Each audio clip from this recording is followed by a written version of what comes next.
God bless you. Good morning. Get woke. Get ready for impeachment. Joining us now, the most cussed, most discussed, oldest and boldest civil rights organization in the country, in the person of the president of the NAACP, Derrick Johnson. Derrick, God bless you, man. First of all, I want to set a little historical context in terms of what today is, and I know everybody's minds are on the sounds of these children crying for their parents. But just to set a little bit of context, today is Juneteenth, isn't it? That's correct. Good morning, and as always, thank you for having me on the show. Yeah, today's Juneteenth, and for those who want to understand a little of the history, when the Emancipation Proclamation was issued to free slaves in the states that had seceded from the Union as a military strategy, all the slaves did not get the word, particularly slaves west of the Mississippi, and Texas particularly. And it was a whole 2 years after the issue of the document that many of the slaves received notice that, in fact, they were issued this of freedom through this proclamation. Mm-hmm. And as a result of that, a celebration was established called Juneteenth. We celebrate on June 19th. So historians say this took place on June 19th, when in fact we know it took place in June. We believe it took place somewhere between the 10th and the 19th. That's why the Juneteenth. So it's a celebration of the knowledge of one's freedom in areas of this country where many African Americans or Africans at that time gained knowledge of the issuing of the Emancipation Proclamation.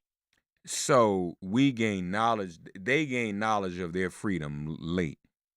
They didn't know. Absolutely. They didn't know yet that they were free. I would dare say, Derrick, what we're hearing in the past 24 hours with the audio of these children, that America is learning today on this Juneteenth, the knowledge that America is still engaged in inhuman behavior toward other human beings.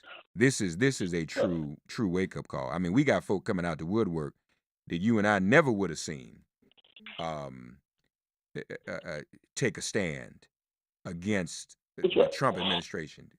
Derrick, those, and I'll be honest with you, brother, and I'm just going to turn the floor over to you.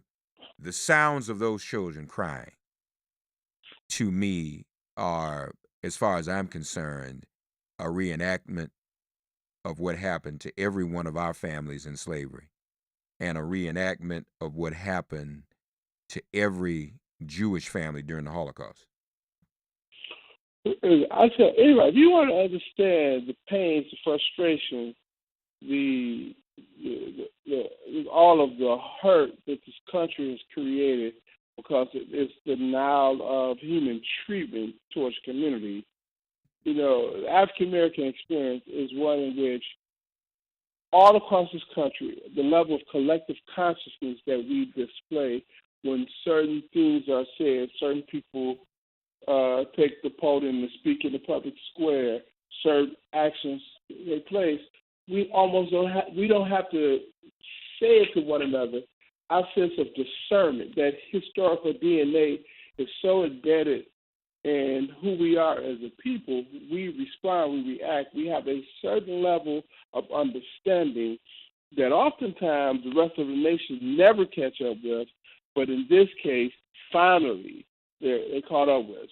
You and I, we've been talking about this administration's position towards other people and communities for a while now, whether it was DACA or TPS or his comments around shithole nations. Right. This is nothing new to us. Right. But finally, people are able to see, hear, feel what we have discerned from the very beginning. Yeah, it is. So, what is the NAACP? And I'm sure that everyone is talking about litigation right now. Are you involved in any litigation around this specifically? Well, we are not specifically in this litigation. We are in research and conversation with those who are looking at legal angles to take to address this. And, hopefully we find one in which we can solve this. But, so much of this we need to do without litigation. We need individuals who say they are of a whatever religious belief persuasion to step up and make their voices heard, because a political solution in this scenario is so needed and necessary, because it's quicker, it can be instant, it's crisp. If we wait for litigation, we can be waiting for that's true. this for a few months and or some years. And if you hear those tapes, we don't want that. But I'm thinking too, though, Derrick. I mean, you're right about that in the long run. But is there some immediate injunctive relief, perhaps, or is that you think that's even too complicated? It could be, and I hope we and or any group come up with a legal theory where we can get into a court and get injunctive relief.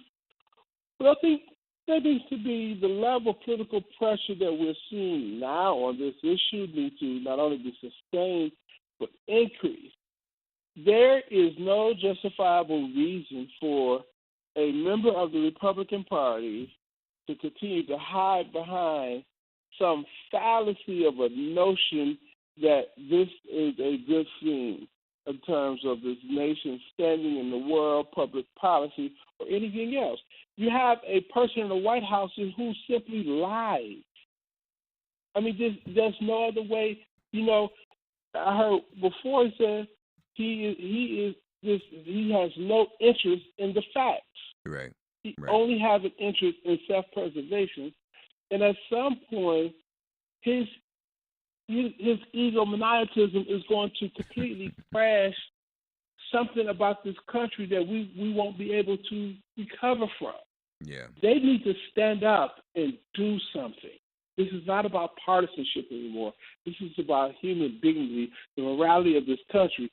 We've lost so much of who we could be as a nation throughout history. Why repeat this? Yeah. Why create something? Our ancestors had to suffer through children being snatched from them. We know what this means. Why should we repeat this as a nation? It is generally agreed upon that the most harmful crime committed against a people is the loss of is a loss of ancestral memory, the separation of family. And this is exactly what's taking place here, and we have to stand out and cry out against this. 866-99 series. Derrick, what else do we need to let America know this morning about the latest with the NAACP and what you all have been working on? Yeah, I think this juncture has hit a milestone. Why it's so important to vote. Elections have consequences. Every 3 days or 3 hours, there's something new. It all centers around the decision that was made in 2016. And where we're working on many fronts on a lot of things, I think the pause to understand this here becomes significant, because the rationales of thinking of how you can separate a child from their parent is no different than the rationale of thinking behind mass incarceration and criminalizing our young people. Right. So, I don't think there's anything else we need to raise up other than this pause and lean into this reality that until we demand dignity in how we are treated as a community, as a people, and that's not about a heart exercise. That's about an exercise of our will to make sure people are put in place who meet the needs and interests of our community to make democracy work for our future. Yeah. Folks, it is more important than ever. It's not enough to be concerned or even tearful over the voices of these children that you hear. It is critical that you take action and register to vote. And it's definitely important now, Derrick, because we're now in this under this regime of purging. So everybody today really needs to make sure that they are registered and that they are on the voter rolls. Correct? Absolutely. I mean, with the decision out of Ohio, giving jurisdictions just open season to purge people from the rolls. Voter registration is a vote suppression method. I've said that on the show before. And what the Supreme Court empowered jurisdictions to do is a clear example of that. If we are citizens of this country, Right. why should we fill out an application as if it was a job Mm-hmm. to exercise our right to vote? But then they take it to another step. Not only do you have to fill out the application to exercise your right as a citizen, they now want to say if you don't exercise that right, after you have filled out the application, that the jurisdictions have the power to remove you from participating as a citizen. Indeed. We have to do better by our citizens. And the only way that happens is if we exercise, and it's the African American community that continues to be the morality, the moral compass of this nation.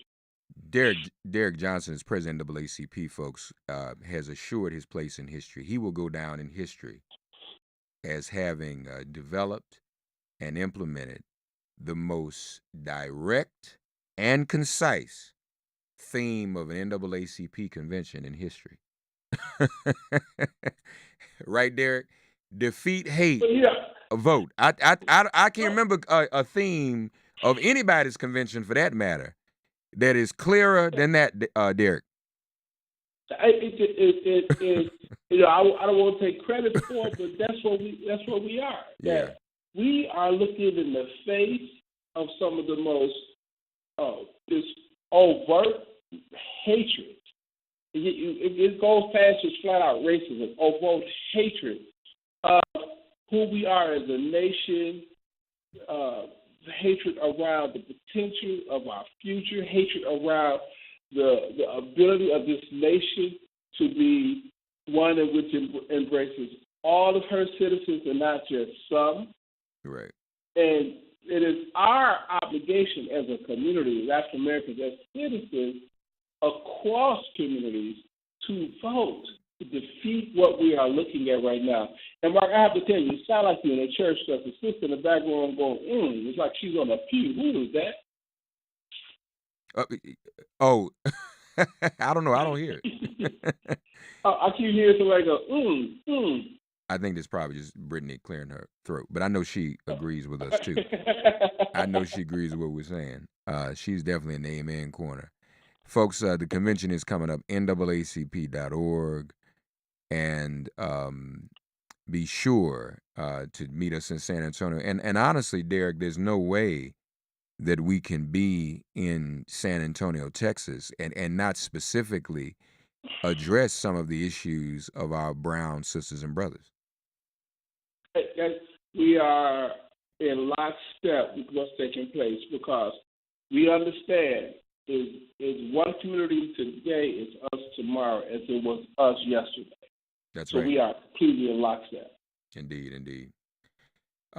Derrick Johnson is the president and CEO of the NAACP. Take the pledge to vote. Text NAACP to 40649. 40649 and take the pledge to vote. If you go to iwillvote.com, you can see whether or not you are currently registered, what your standing is. Double check that also with your own locale, your own jurisdiction as well. So all of that is very, very important. Derrick, my brother, as always, man, appreciate you. Thank you. Continue the good work, and I missed you in Chicago. Yeah, man. How's baby girl? She doing okay? She's doing good. I need to reach out to Reverend Jackson just to check on him. He is the dean of this movement. His voice has been a voice that we always go back to because what we're looking at today or saying today, we've heard him say over and over throughout his long their career. So Yeah. thank you, Mark. Continue to do what you were doing. Thank you, Derrick. Take care, man. All right, Thank my you. brother. Folks, we'll be back. Sirius XM Progress 127, Resistance Radio. Get woke, get ready for impeachment. We'll be right back. Don't go away. This is MIP.